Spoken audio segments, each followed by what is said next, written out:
السلام علیکم پیارے بچوں، آج جو کہانی ہے وہ ہے پرستان کی شہزادی۔ پرستان میں ایک نہایت خوبصورت، حسین، خوش دل اور سب سے محبت کرنے والی شہزادی رہتی تھی۔ ساتھ میں باقی پریاں بھی، اس کی سہیلیاں، اس کے ملنے والی سبھی لوگ رہتے تھے۔ سب مل جل کر اپنا اپنا کام کرتے اور پرستان میں رہتے تھے۔ ایک دن پرستان کی شہزادی کے ہاں بیٹی پیدا ہوئی۔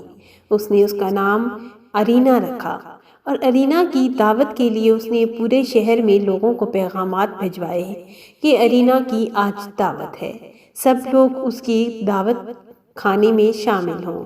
پرستان کی شہزادی نے تمام شہر کے غریب لوگوں کو بھی دعوت میں بلایا۔ سب لوگ اپنے اپنے اچھے اچھے کپڑے نکالنے لگے۔ غریبوں نے بھی اپنے اپنے صندوقوں میں سے اچھے اچھے کپڑے نکالنا شروع کر دیے۔ پھر یوں ہوا کہ تمام لوگ دعوت میں آہستہ آہستہ آنا شروع ہو گئے۔ ایک بہت بڑا علاقہ تھا جس میں جو بالکل کھلے میدان کی طرح تھا، اس میں شہزادی نے بہت ساری کرسیاں اور ٹیبلز لگوائے تھے اور کھانے کا بندوبست کیا تھا۔ سب لوگ دعوت میں آ گئے۔ پرنسس نے سب سے ملی، ہر ایک بچے سے خود ملی اور سب کو ایک ایک تحفہ بھی دیتی گئی۔ پرنسس کو جب معلوم ہوا کہ ایک بچی شہزادی کی بیٹی ارینا کے فنکشن میں نہیں آئی تو شہزادی کا دل خراب ہونے لگا۔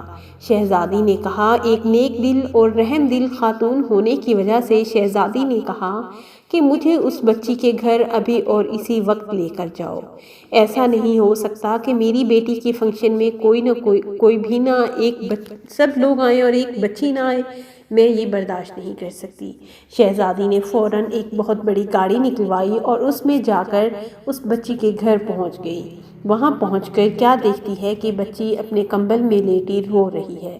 روتی روتی اس کے کمبل گیلا ہو چکا تھا۔ شہزادی نے جا کر اس کا کمبل اس کے سر سے اتارا اور پوچھنے لگی کہ بیٹا کیا بات ہے؟ جیسے ارینا میری بیٹی ہے، تم بھی میری بیٹی ہو اور مجھے اپنے معاملے سے آگاہ کرو کہ رونے کی وجہ کیا ہے؟ اور آج کے دن سارا شہر میری بیٹی کے فنکشن میں آیا ہے اور تم نہیں آئی۔ میں یہ چیز برداشت نہیں کر سکتی۔ شہزادی کی آنکھوں سے آنسو ٹپک پڑے۔ وہ بچی کچھ دیر خاموش بیٹھی رہی اور پھر کہنے لگی کہ میری ایک ستیلی ماں ہے جس نے میرے کپڑے اور جوتے کاٹ کر پھینک دیے تاکہ میں اس فنکشن میں نہ جا سکوں۔ شہزادی نے جب یہ سنا تو کہنے لگی، بتاؤ تمہاری ماں کا نام کیا ہے؟ ستیلی ماں اور بہن کا نام پوچھا اور پھر وہ فوراً سے واپس اپنے محل میں چلی گئی۔ اس نے جا کر وہاں اس کی ماں اور بہن کو ڈھونڈا اور ان سے پوچھا، کیا تم نے واقعی اس بچی کے ساتھ ایسا کیا ہے؟ انہوں نے کہا، ہاں، یہ گھر کا کام نہیں کر رہی تھی، اس لیے آج میں نے اس کو فنکشن پر جانے سے منع کر دیا۔ یہ بہت تنگ کر رہی تھی، میں نے اس کی سزا رکھ دی۔ شہزادی نے کہا کہ تم کون ہوتی ہو اس کو سزا دینے والی؟ اسے جاؤ ابھی اور اسی وقت میری فنکشن میں لے کر آؤ۔ شہزادی نے اس کے کپڑوں کے لیے فوراً سے ایک ملازمہ کو بھیجا جو فوراً سے کپڑے خرید کر لائی۔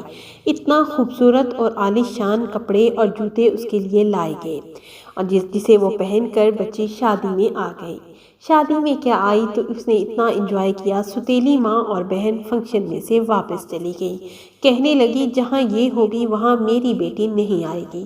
وہ فنکشن چھوڑ کر چلی گئی اور گھر چلی گئی۔ شہزادی نے جب یہ ماجرا دیکھا تو وہ بچی رونے لگی۔ کہنے لگی کہ پرنسس آنٹی، جب میں گھر جاؤں گی تو یہ میری ستیلی ماں مجھے بہت مارے گی، مار مار کر میرا منہ لال کر دے گی۔ خدا کے لیے مجھے آج اس مار سے بچا لو۔ شہزادی کو پرستان کی شہزادی کو اس پر رحم آ گیا۔ اسے کہنے لگی، کیا تمہارا باپ زندہ ہے؟ وہ کہنے لگی، نہیں۔ کیا تمہاری ماں زندہ ہے؟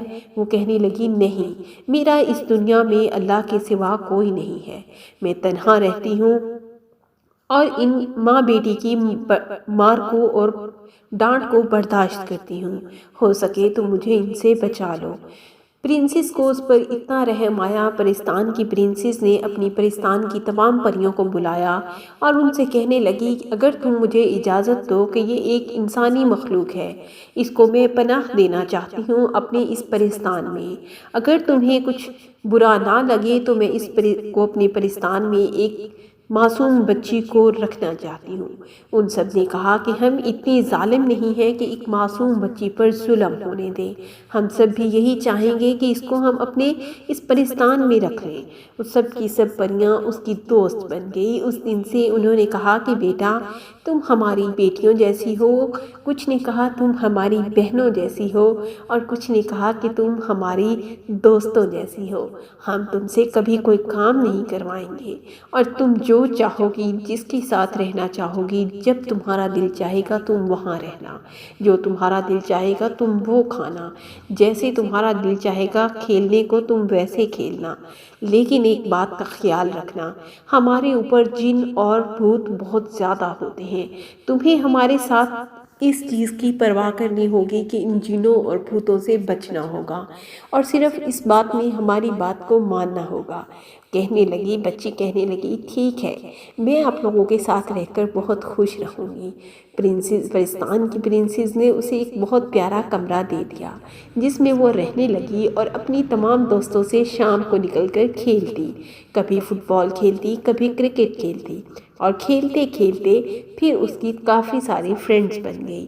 اس طرح اس کو اس ظالم اپنی ستیلی ماں سے چھٹکارا مل گیا، اور پرنسس اللہ کی نیک بندی تھی، اس کی بیٹی کو اللہ نے اتنا بڑا کر دیا اور اتنا خوبصورت اور حسین بنایا کہ اسے شہزادے نے شادی کر لی اور وہ ہنسی خوشی رہنے لگی۔ پیارے بچوں، یہاں آپ کو میرے چینل کو سبسکرائب کرنا ہے اور بیل آئیکن کا بٹن ضرور دبانا ہے۔ تھینک یو، اللہ حافظ۔